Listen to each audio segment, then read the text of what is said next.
Yeah, sa wakas makagawa nga ng video na ganito kasi meron akong kaibigan na bibili ng bagong motor, no. So it's hindi naman talaga cash ang pagbili niya, pero alam naman natin na mahal talaga ang motor, no, pag cash.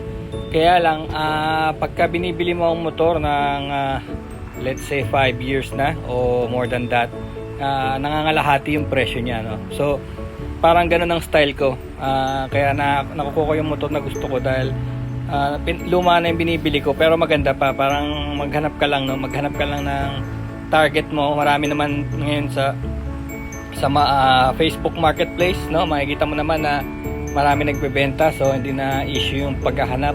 Hindi kagaya dati na titingin-tingin ka pa ng mga for sale sa kalye. Ngayon makikita mo na sa Facebook Marketplace at saka sa mga iba pang mga apps na kagaya ng Carousel o Sulit, ganyan, Sulit. So madali na. So marami akong nakikita ron. Minsan yung halaga ng bagong motor is 124,000. Makakita ka ng 40,000 sa internet. That will be like sabihin na natin 8 years old, no? 5 to 8 years old na yung motor. Pero pagka naman maingat yung may-ari, yung minsan makakuha ka ng mga kahit na 8 years old na makakuha ka ng mga 10,000 kilometers lang, no? So makikita mo naman sa itsura yan kahit na sabihin na natin yung iba dinadaya, no? Yung iba binubunot daw yung kable, ganyan, pinuputol yung sensor muna, ganyan, tapos pag may buyer na ikakabit. Makikita mo naman yung sa itsura ng motor. Kasi usually pag ang motor maalaga, mukha siyang bago. I mean talagang mukhang bago. Minsan yung alam niyo yung gulong luma na, alam niyo ng luma na, konting crack, pero hindi pudpud, buong buo. Kasi meron talaga mga rider na alam mo yung curious lang, tsaka yung marami silang sasakyan pero actually hindi nila ginagamit masyado, no. Minsan gusto lang nila nakikita sa garahe nila yung mga motor. Kaya lang madali sila magsawa, no. Tapos meron din silang means na pambili. So ginagawa, nangongolekta lang ng mga motor. Tapos later on, yung mga masikip na yung garahe, pinakaayaw nila, yun ang dinidil nila. So makakita kayo ng ganun, no. Mas gusto ko na yung ganun kaysa yung mga na-aksidente. Kasi meron ding sobrang mura pero minsan nababangga, no. Tapos twisted na. Papagawa nila, hindi na maayos yung twist. Tapos sasabihin nila wala namang bangga, pero actually na-aksidente na pala, kaya pala binibenta na mura. Meron ganun minsan kasi 1/4 na lang ang presyo. Marang ganun na lang ang bentahan, no. Magtataka kayo basta bakit ganun, no. So meron na yung mga isyung malala. Pero yung naman, yung kasi makikita niyo yung metal fatigue, no, yung mga metal na puro gasgas na, makikita niyo na yung rim puro gasgas na, yung upuan, no, pudpud na. Bakit naman mauupod yung upuan, di ba? Sabihin ilang beses nang ginamit, sobrang gamit na kaya napudpud yung upuan. Ganon, no. Kaya makikita niyo yung mga wear and tear na ganon. Tapos syempre pag din-drive niyo yung makina, meron nga ako nabibiling motor na parang break-in pa rin yung alam mo, yung maganit pa. Pag maganit ang makina ganon sabihin hindi na i-break in ang tama yun. Sabihin hindi ginamit yun ng high speed na long ride, no. Hindi siya nagamit na ganon kasi pagka ginawa mo yun, lumuluwag yung makina, lumuluwag. Tapos yung parang nagkakalas ng na maliliit na bakal sa loob, no. Kaya usually pag 1,000 kilometers change oil, di ba, habang bago pa kasi nagkakalas yun Tapos yung mga drain plug sa ilalim ng mga motor, may mga magnet yun para kinukuha nila yung mga kiskis na yun. Tapos mararamdaman mo naman talaga smooth yung motor pagka na break in na, no. Pero yung bago maganit, which is good din, parang sobrang bago pa medyo mahigpit pa, no. Mararamdaman mo yun. Tsaka marami pang bagay. Ngayon yung kaibigan ko, syempre hindi mo naman siya yung masasabihan na ito kunin mo, no. Kasi ako high school pa lang nagmumotor na, so marami na ako talagang experience sa motor, no. Kaya marami na rin akong klaseng motor, from big bike to small bike to scooter to underbone, no. Lahat yan. Tapos mga modification, yung Thailand concept, yung maninipis na gulong, tsaka nag-ano na rin ako ng mga super laki na gulong. Kasi depende yan sa group, no. May Thai look, may bobber look, no. So lahat yan ginawa ko na. Tapos marami na rin ako na vlog ng mga supercharger, yung mga motor na scooter siya na 115, ginagawang 160, 180, no. So yung ginagawa doon is oversize yung block, pinalalaki block. And of course pag umabot na ng 160 yung motor, nangangailangan na siya ng radiator, no. Tawag yung liquid cooling. Kasi yung mga 130, kanya 135, kagaya ng Rouser 135. Hindi pa kailangan niya ng liquid cooling, meaning yung may water sa pagitan ng ng skin ng engine, no. Yun ang pagparaan niya ng pagpapalamig, no. Kino-cool niya by using yung coolant ng kotse.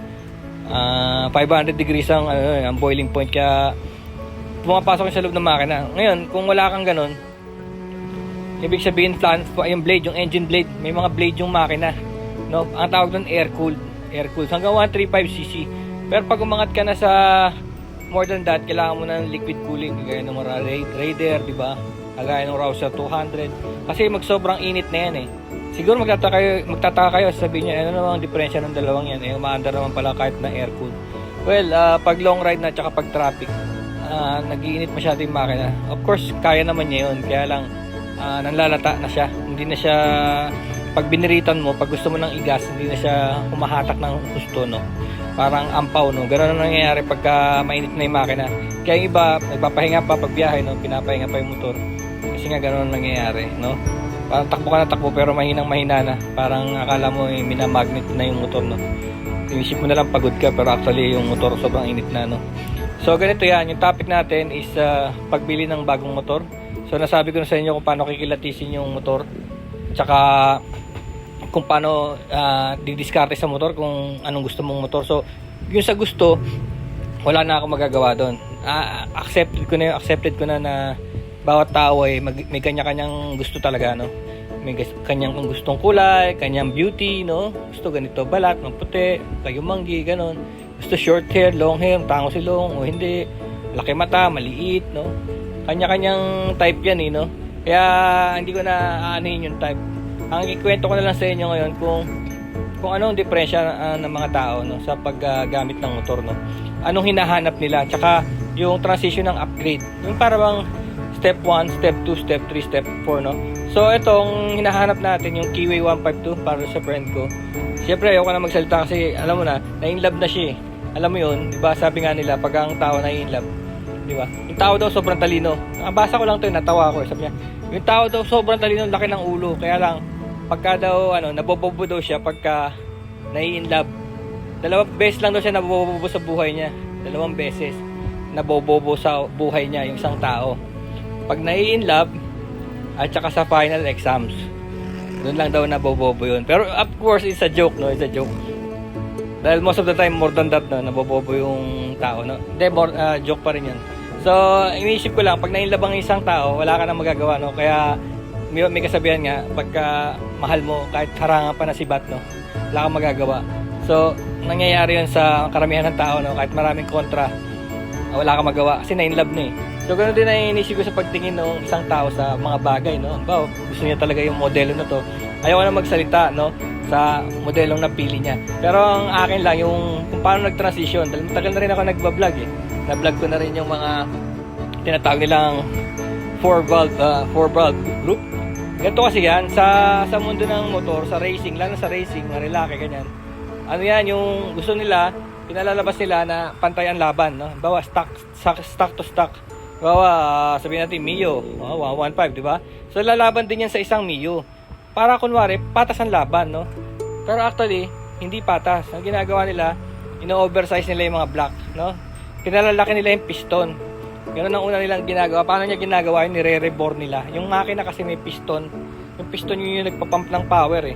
Doon pumuputok yung, doon nagko-compress yung fuel air mixture. Tapos doon papuputokin ng spark plug yung piston para para tumulak, no? Parang bisikleta sa loob ng makina. So isa lang yun sa piston. Pagka ganyan maliliit lang na machine, no? From siguro sabihin na natin from 50cc to sabihin natin 250cc, no. May single niyan. May alam pa nga ako 400 eh. Yun yata ang Motostar Copy 400. Single piston lang yun eh, kaya mura. Lumalabas 130,000 lang yun kasi single piston pero 400cc. So isang malaking piston yun. So yun nga ginagawa. Ang ginagawa nila, tapos minsan karamihan pa ng motor is 2-valve. Kung di nyo naintindihan yung valve, yun yung intake and outtake, no? Yung pagka papuputokin mo yung fuel air mixture sa gasolina, papasok sa intake, tapos palalabas din sa outtake, yung exhaust, no? So ganun ang procedure nyon, in out. Kaya lang, ang sa design, pag mas marami ang valve, V-A-L-V-E, pag mas marami ang valve, mas malakas. Kaya tignan mo, nakita nyo sa kotse, yung sinasabi nila 16 valve. Ibig sabihin nun, 4 valve per piston. Diba ang kotse, 4 ang piston, kagaya ng Toyota 16 valve, no? So, pinagmamalaki yun ng Toyota, kaya nilalagyan nila 16V sa likod. Toyota 16V, hindi yan 16 volts ha. Kala nga nung iba 16 volts, diba dapat 12 volts lang, no? Kaya nagja-joke sila, baka sumabog ang mga ilaw niyan, kasi 12 volts lang tayo ilaw, 16 volts na yung pumapasok. Hindi yun, 16 valve yun. Ibig sabihin, supposed to be, ang ordinaryong kotse is 2 valve lang per piston, dahil 4, so 8, no? 2 times 4, 8. Ito, dinoble nila.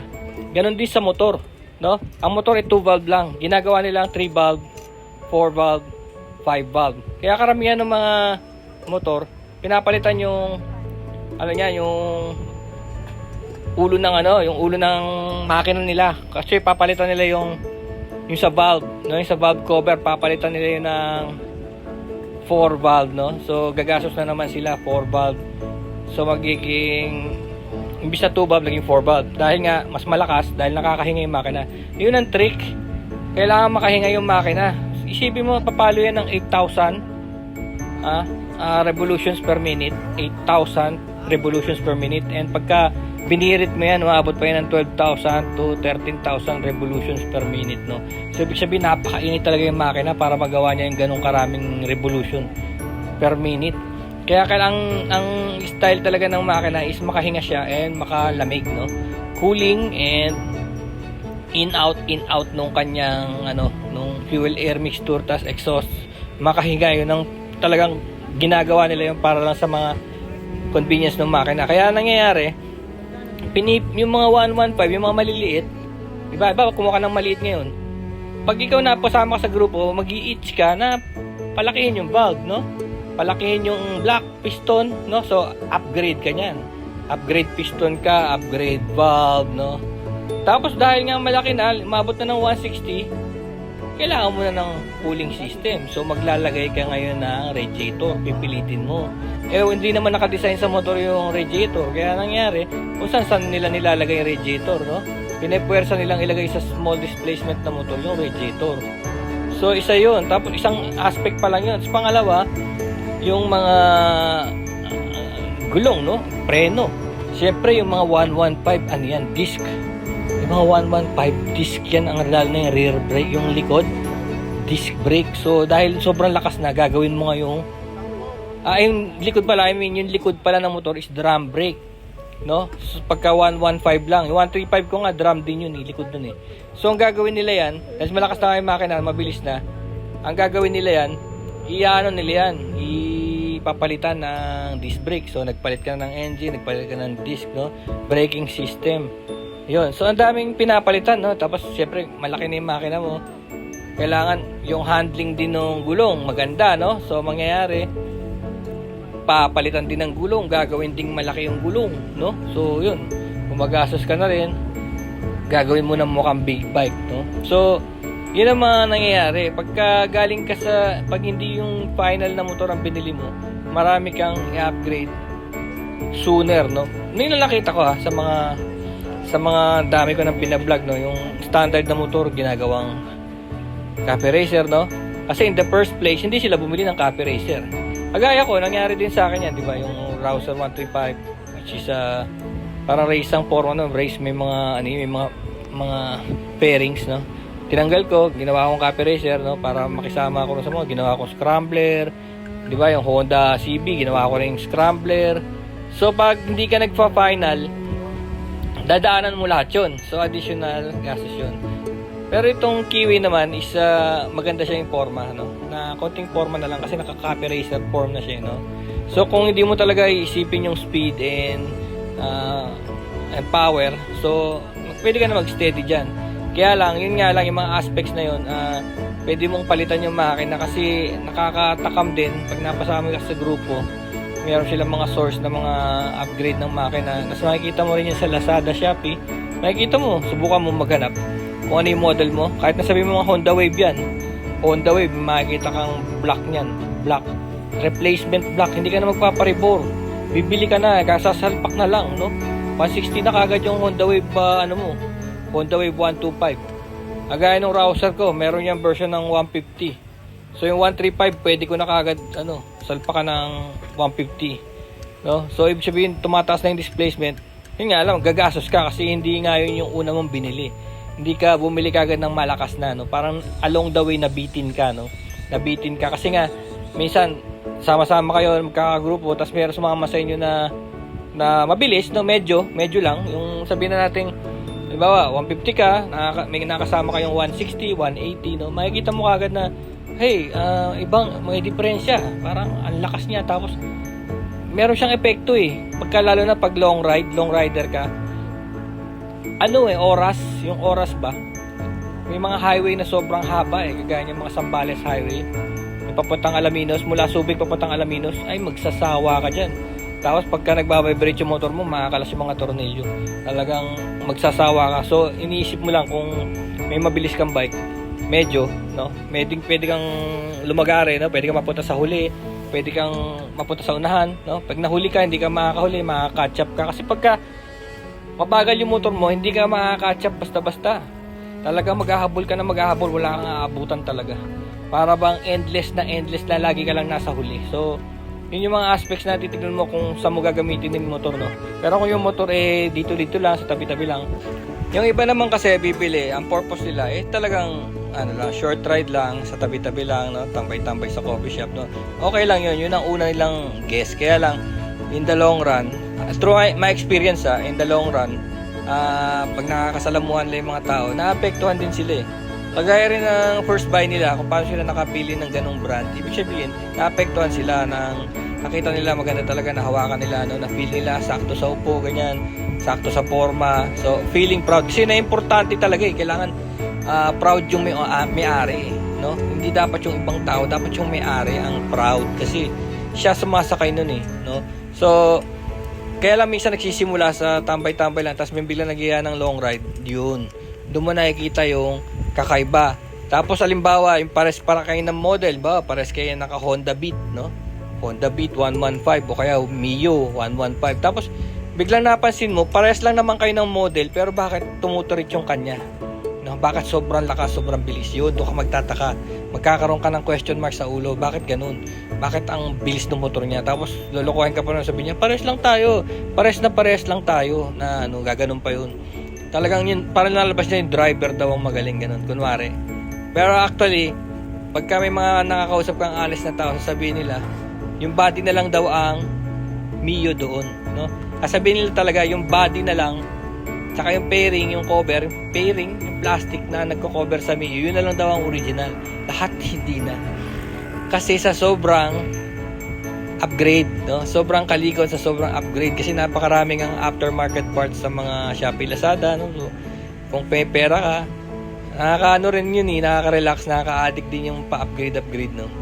So kahit saan yan, kahit sabi mo sa bisikleta pa yan, o sa remote control, no? O sa airsoft, lahat ng klase ng hobby, may mga ganyang tendencies, no? O nga, may pera ka, kailangan walang bumili. Kung hindi, walang kwenta yung pera, di ba? Hindi ka naman sasaya na ipunin mo lang yung pera, kailangan binibili mo yan, no?